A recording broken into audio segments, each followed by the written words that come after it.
Welcome, everybody. Oh, we gonna need to get louder than that. Welcome, everybody. Let's go. So my name is Melina Abdullah. I'm co-founder of Black Lives Matter Los Angeles. Black Lives Matter was born right here in Los Angeles, in this very park, on July 13th, 2013. We are home. This is our home. Ashe? Ashe. And the first three names that we called are present among us. They were present at our birth, and they're present among us. So we acknowledge the beautiful warrior spirit of Didan Kamathi, who many of us knew and loved, who know and love him, who know that he is still with us and working and walking among us. Ashe. Ashe. Marcus Macapone Higgins from Africatown. This is Africatown. They call it Leimert Park, but Leimert isn't an African. We are African people, and this is our home. And Marcus Macapone Higgins is here among us, and we acknowledge his presence. Ashe. Ashe. And we know Brother General Jeff, our warrior leader, General Jeff, we feel him in the wind that's coming. He is here. He is present. Ashe. Ashe. And all three of them, as all of us, demand a people's budget. We demand the building of a Los Angeles that's not for the moneyed interests, not for white supremacist, patriarchal, heteronormative, capitalist interests, but for the interests of the people. Ashe? Ashe. So let me be real clear about what this is right here today. What this is right here today is us saying that we believe in the right to disrupt. We believe in the sacred duty to protest. We believe in the work that's necessary for us as the people to call on those who say they want to be our elected leaders. We believe in our rights and our sacred duty to call them on what that means. They don't get to shut us up. So we have some candidates who are running for office, who understand that running for office means running with the people, hearing us even when it makes them uncomfortable. And then we have some candidates who are running from the people, running away from the people. Some of you might be looking around for those familiar faces that are at the LA Times debates, that are on stage at USC and LMU, that want to go see, who they perceive as the good Negroes, but run away from those of us who dare to say Black Lives Matter. Let me say, I know them. I know them regardless of what some people might say. I know them very, very well. They are in my house all the time. We text. And some of them have said they're not coming here today because we would eat them alive.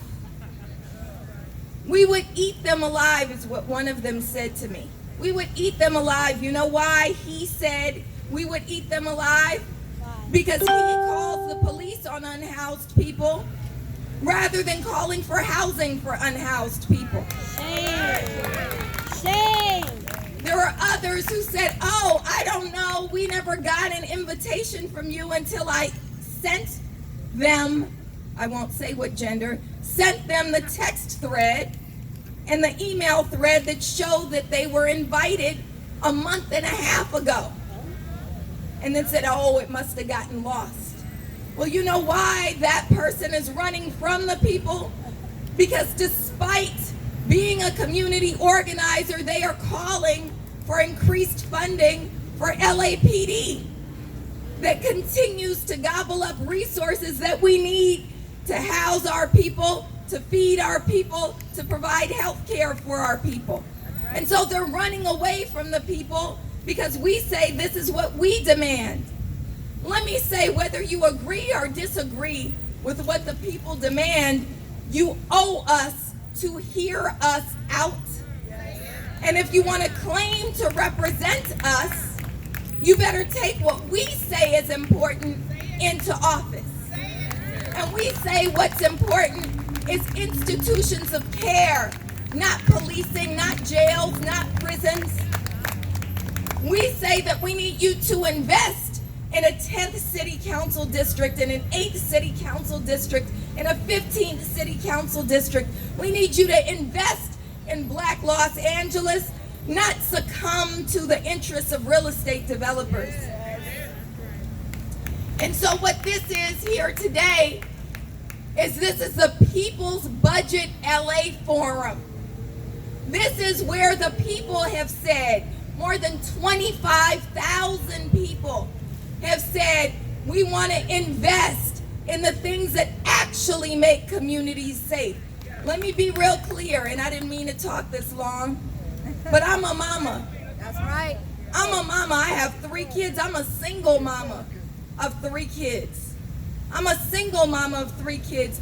My children, Tandiwe, Amara, and Amen, are suffering in the midst of a pandemic the likes of which we've never seen. Their friends are suffering. Their friends are suffering. Look at the rates of depression and suicide among Black children. They are suffering.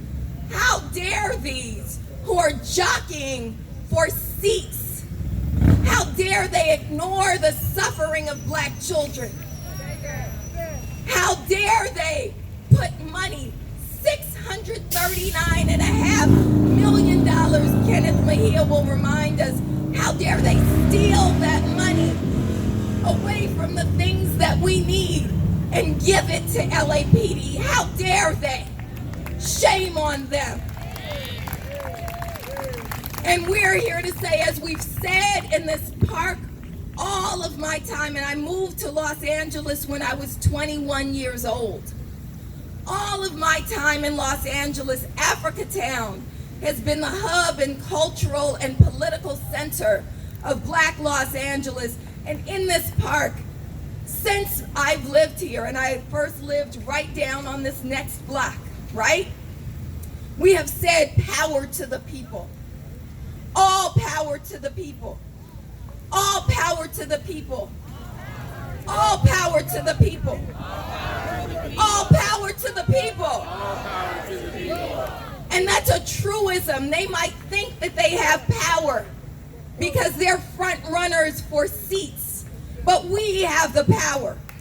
We have the power, and we are going to make sure we exercise our power from the outside, no matter who's in office on the inside. Ashe? Ashe. I'm grateful, grateful, grateful for my sister from another mister, for the queen of LA radio, for one who absolutely embodies her father's warrior spirit, her mother's beautiful creative spirit, the spirit of Amiri Baraka, the spirit of Diane DePrima. I want to welcome to the stage my friend, my sister, our host, our moderator for today. No one else could do it like Sister Dominique DePrima of KBLA Talk 1580. You thought the big slow down, come on! Turn me loose. Just turn it up. Power to the people, y'all. Hey, turn me loose, turn it up, get on it. Pastor Q about to make me start rapping. Thank you, Dr. Melina Abdullah. How y'all doing? We're good. Glad you could come out. Glad you care enough to come out. Glad we all do.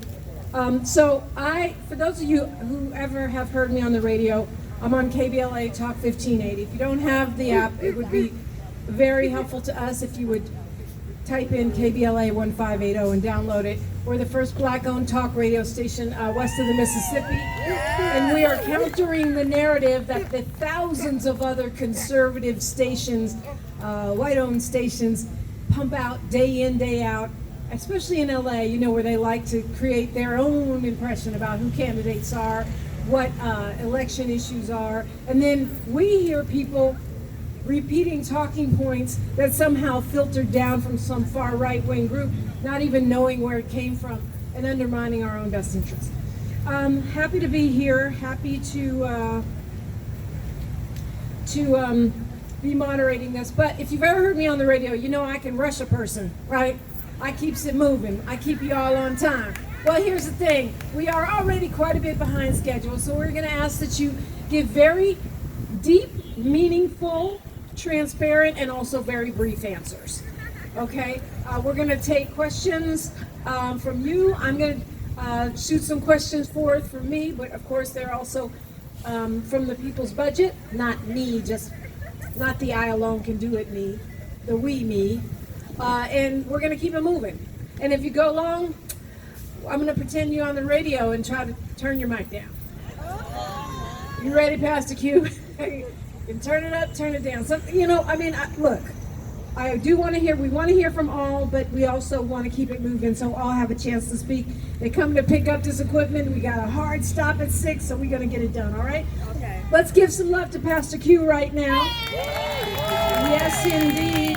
And Pastor Tom Tequila Smart for the beautiful libation.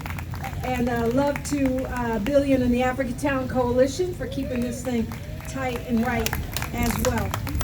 So we're going to group the candidates according to their office that they're running for. It'll be mayoral candidates, then city attorney candidates, then controller, then city council. Each one gets 60 seconds. Am I timing that? I guess, yeah, I have maybe I can do it. We got 60 seconds to introduce themselves, why they're running for the seat, and then I'll ask a couple questions, you'll ask a couple questions, and we will close. Okay, let's get it moving. Let's get it started. Let me get my clock, my timer. I'm gonna do the timer. Oh, you got timing? Oh, even better, even better. One less thing for me to worry about. So for the mayoral candidates, I'd like to call up to the stage Alex Grunfelder-Smith, Gina Viola, and Mel Wilson, please.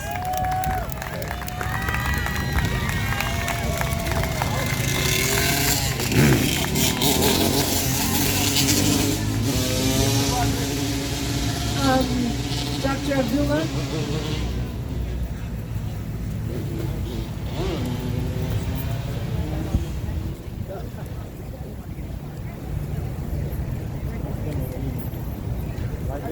Okay, so I'm going to go right to left because I always like to move to the left. And we are going to start with the man who is, well, I guess we can boom, boom, boom. Yeah, let's do that. So we'll start with you, Mr. Wilson. Mel Wilson is a business person, a longtime Angelino, and he is running for mayor. You ready, Diane? Yes, ma'am. 60 seconds, Yes. starting now, sir. Well, good afternoon, everybody. Good afternoon. Oh, is anybody out there? Good afternoon, everybody. Good afternoon. Thank you. I'm Mel Wilson, and I have a history here. There's a construction site next door, Leimert Park Station. I was on the Metro Board back with Mayor Viragosa.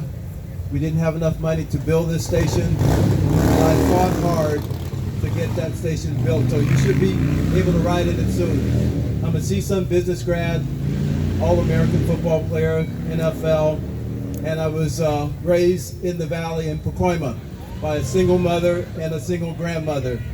And I am fighting for the people, the working people, business people, people of all colors, and I know there's a lot of things we need to get done in the budget. And I'll just end with this. I was married on the corner of Manchester and Broadway 49 years ago this June. And my bride gives you her best. She can't be with us this afternoon. So a budget is a priority. Okay, well, we'll go deeper into that as we get into questions. Gina Viola is up next, People's Budget member participant who is running for mayor. Your 60 seconds starts now. Thank you. Hi, I'm Gina Viola, and I am running for mayor. And first, I'd like to thank the People's Budget and Black Lives Matter Los Angeles in particular for acknowledging that there are more than 5 candidates running for the mayor of Los Angeles. Contrary to what the LA Times would have you believe, there are at least 12 of us, and I learned today there might even be more. So thank you again for hosting us and giving us an opportunity to tell our stories as well. I am a mother of 2 public school children. I'm a business owner, and I'm a longtime ally and a member of White People for Black Lives, which is a solidarity group in conjunction with Black Lives Matter Los Angeles and Justice LA. And I'm running for mayor because I had no one to vote for. We had no one to vote for. So we are running a candidacy for Californians United for Shared Prosperity and Power. And we're going to make those things a realization by adopting the People's Budget Los Angeles. Okay, our next candidate that we'll hear from right now is also running for mayor, obviously. He is an Echo Park Council member, and he is Alex Grunfelder Smith. We won't start your time until the motorcycle goes by. Yeah, 60 seconds starting now. Perfect. Hi, my name is Alex Grunenfelder Smith. I'm a community organizer, a social justice advocate, and an Echo Park neighborhood councilman.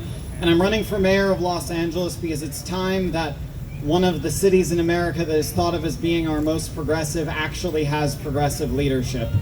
I decided to run for mayor because when I was working with a lot of amazing candidates and activists in 2020, I was realizing that in the mayoral race we were seeing a total lack of leadership on issues like homelessness, like public safety, and like the social services that happen in our backyard. The reason I'm running for mayor is because it's time that we have an approach to the issues that matter most that is not rooted in criminalization. We need to decriminalize homelessness and start investing into services and housing that will actually solve our crisis. We need to invest in our communities and our public services rather than giving more money to the LAPD. Thank you. All right, and we have one write-in candidate here, and so we're going to have him introduce himself right now with 60 seconds. Yeah, just go ahead on this mic right here. We were not expecting him, but he's here and he's a write-in candidate, so he's going to get 60 seconds to address you, starting now. My name is William Rodriguez Morrison. I'm 5th generation here in the city of Los Angeles. I was born at University Hospital down the street, grew up on 37th in Vermont. Now I reside in Boyle Heights. In my community, there's 2 individuals that are running for mayor, that are council members, that will put ADA curbs up, but never repair our streets or sidewalks, and they need to go. Now there's one thing, he talked about the neighborhood council. I was in the neighborhood council for actually more than 20 years when it started. The city charter states affordable housing should be based on income. It's already placed in the city charter. That's why the attorney's really upset with me, also Eric Garcetti, because it's never been enforced. When I win as a write-in and we make history together, it's time to start enforcing that to where it's affordable by your income that you make. So all these brand new buildings, 30% belongs to the public. That's your time. Thank you so much for joining us today.